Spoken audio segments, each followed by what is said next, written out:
أما بعد فأعوذ بالله من الشيطان الرجيم بسم الله الرحمن الرحيم واستعينوا بالصبر والصلاة إن الله مع الصابرين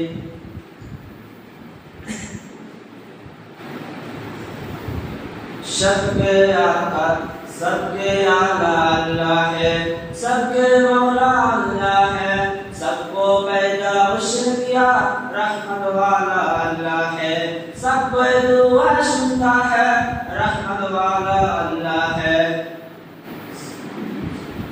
उसके बराबर कोई नहीं मेरे आका अल्लाह है।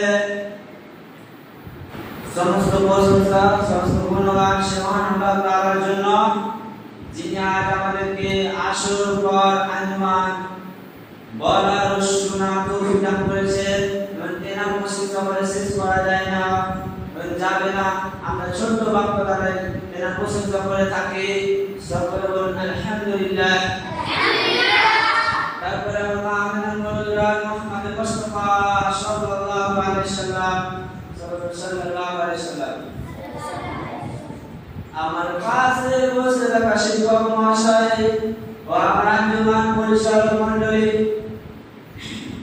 ও আমার ছুটে আসা প্রতিনিধি ভাই সকল, আমার যে বিষয় হচ্ছে সালাত, ওয়াস্তাইনু বিস-সাবরি ওয়াস-সালাত।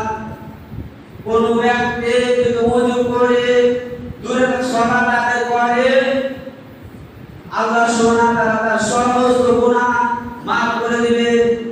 আল্লাহ সুবহানাহু ওয়া তাআলা বলেছেন তোমরা সুন্দর করে ওযু করো, তোমরা দূরে থেকে সালাত আদায় করো, আমি আল্লাহ তোমাদেরকে যত পাপ করেছো আমি আল্লাহ তোমাদেরকে ক্ষমা করে দেব। জোর থেকে আসর পর্যন্ত যত গুনাহ করেছো আমি আল্লাহ তোমাদেরকে ক্ষমা করে দেব। শুধু জোর থেকে আসরে তাই না, আসর থেকে নিয়ে মাগরিব পর্যন্ত তুমি যত গুনাহ করবে আমি আল্লাহ সুবহানাহু ওয়া তাআলা ক্ষমা করে দেব। সুন্দর করে ওযু করে দূরে সালাত আদায় করো, আমার নিকটে ক্ষমা প্রার্থনা দাবি করো, আমি আল্লাহ তোমাকে ক্ষমা করে দেব। অবশ্যই আমি দয়াবান মেহেরবান, আমি ক্ষমা করব। মাগরিব থেকে নিয়ে ইশা পর্যন্ত, ইশা থেকে নিয়ে ফজর পর্যন্ত তোমরা যত